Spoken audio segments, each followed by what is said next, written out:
Throughout the ages, architects and engineers have designed and built the great structures that have made our world and withstood the test of time.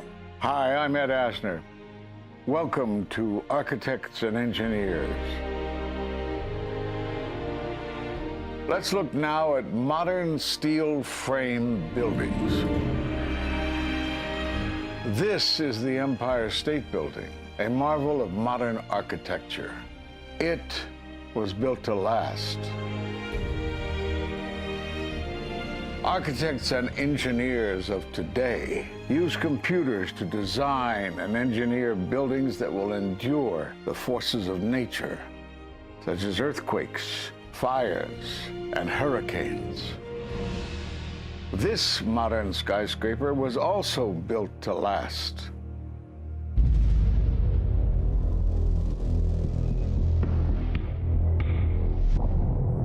We've seen buildings completely destroyed like this before, but only when done intentionally. Danny Jowenko is the expert on this in Europe. What did he say? Dit is controlled demolition. Zeker weten. Zeker weten. Er is nagesprongen. Dit is in opdracht gebeurd. Dit heeft een team gedaan van experts. Let's compare. Explosives are used to demolish buildings like this in just seconds. Okay, so it's a controlled demolition. What's the problem with that? Well, it happened on the afternoon of 9/11 at the World Trade Center. Let's just think about this. Controlled demolitions cannot be engineered and rigged in a day. It takes months. And therefore, this event must have been planned in advance. You hear that? Keep your eye on that building. It'll be coming down. The building is about to blow up. Move it back. We are walking back. There's a building about to blow up. Did they actually use the word brought down, and who was it that was telling you this? The fire department, and they did use the word, we're going to have to bring it down. And these people heard explosions. We heard this sound that sounded like a clap of thunder. It looked like there was a shock wave ripping through the building, and the windows all busted out. About a second later, the bottom floor caves out. The building followed after that. He takes his hand off, and you hear 3, 2, 1, and it was boom, boom, boom, boom, boom. And these reporters recognized it as a controlled demolition. And I turned in time to see what looked like a skyscraper implosion. It looked like it had been done by a demolition crew. The whole thing just collapsing down on itself. For the third time today, it's reminiscent of those pictures we've all seen too much on television before, when a building was deliberately destroyed by well-placed dynamite to knock it down. It was almost as if it were a planned implosion. It just pancaked. So what's the problem if this was a planned demolition?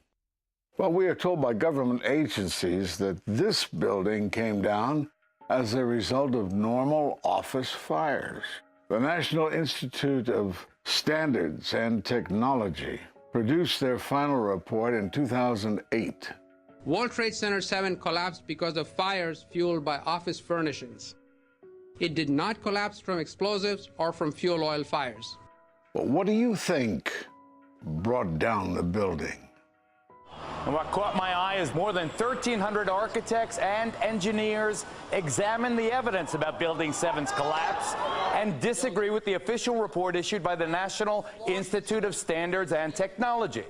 I certainly am much more open-minded about it than I was, and it is because of the involvement of the 9/11 families and all these engineers and architects. You are about to hear from architect of 23 years, Richard Gage, AIA, member of the American Institute of Architects and founder of Architects and Engineers for 9/11 Truth. Now there are more than 1,500 architects and engineers who say that it could not have been brought down by office fires. They are backed by 9/11 family members who are calling for an independent, unbiased investigation. I'm Richard Gage. Fires have never before caused the collapse of any skyscraper. even though there are numerous examples of much hotter, larger, and longer-lasting fires in these buildings. And in the case of Building 7, the fire that NIST said started the collapse had actually burned out over an hour before.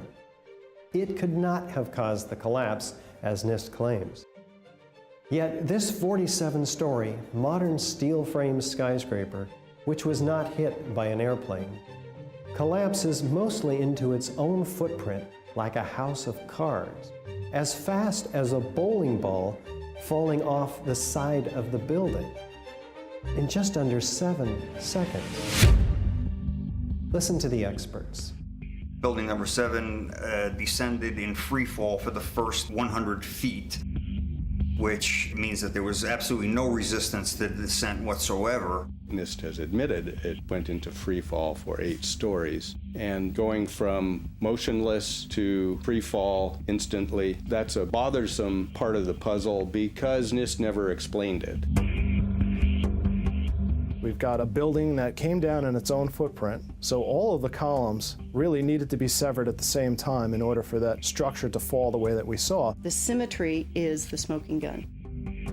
The whole building completely comes down in one continuous motion.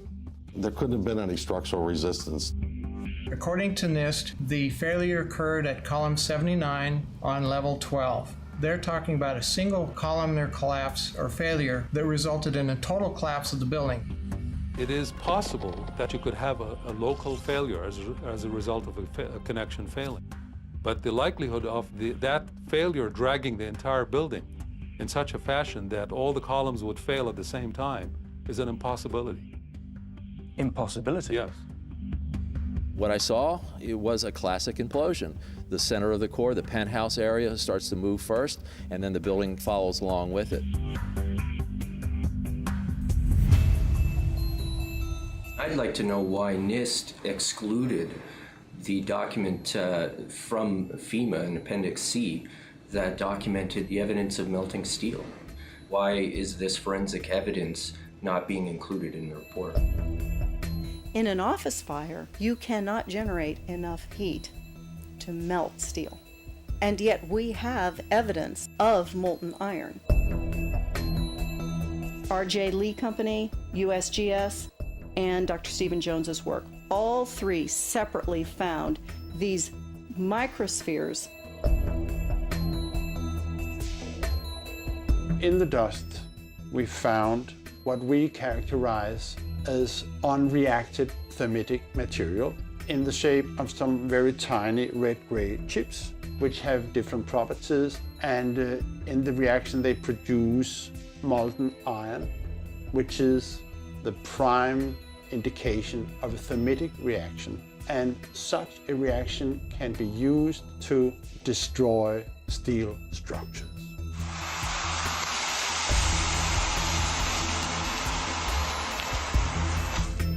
What we have found is a modern version of thermite, which we call nanothermite. There were these iron microspheres present in all of the dust samples that needed to have been formed in extremely high temperatures. I've independently seen thermitic activity within 2 separate independent samples of World Trade Center dust. My contention, based on finding thermite residue in the dust, is that it happened before. It didn't happen after in the fires that ensued in the rubble pile afterwards. All the characteristics of the microspheres tell me that thermite was involved in melting those steel beams.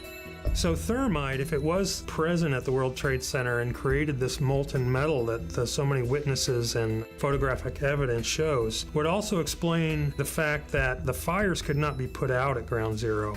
The only thing that is consistent with all of the evidence that we have that could cause such a thing is the use of thermite to cut through the steel. You'd get down below and you'd see molten steel running down the channel rails. Like you're in a foundry. Yeah, like lava. Like it was lava. From a volcano. Well, the manual gets into thermite, and if it says if you have melted steel or concrete, which we had on 9/11. We should test for it. It's this fused element of steel, molten steel and concrete and all of these things all fused by the heat into one single element. We're asking for an investigation that follows national standards. There's no excuse to not test for this. If terrorists use explosives in 93, why didn't we test for them? If all these witnesses heard explosions, why aren't we testing for them? NIST concedes that they found no evidence for explosives. So then we asked them, well, did you look? And they said, no, we did not look for explosives or residues of explosives. So the preconceived notion of NIST is that there's no evidence for explosives, and so there's no point in looking. That is the most unscientific thing that you can possibly think of, not to look because you don't expect to find evidence, and in fact the evidence is overwhelming. They state these conclusions for which there's virtually no evidence, and then they ignore conclusions that can be drawn from the evidence. The Freedom of Information Act request to NIST was denied with the claim that releasing this data might jeopardize public safety. How could it possibly jeopardize public safety? The destruction of evidence was a criminal act in itself. It was already being carted away and destroyed when the FEMA investigators got there about a month after September 11th. You can't do science when you are deprived of the evidence and when your hypothesis is the least valid instead of the most likely. When the most likely hypothesis in the case of Building 7 wasn't even mentioned. This is not science. The scientific forensic evidence, ignored by NIST, but carefully reviewed by teams of technical professionals, corroborates the hypothesis of explosive controlled demolition. We've traveled to 21 foreign countries and 32 American cities, bringing this evidence to the attention of the public. And we're backed by 9/11 family members and other concerned citizens who are calling for an independent, unbiased investigation. I'm a family member trying to find out the answers to the murder of 3,000 plus people. The bottom line is that it needs to be investigated properly. Please look at architects and engineers. People all around the world, scientists all around the world are questioning this. And there's some deep, deep explaining to do.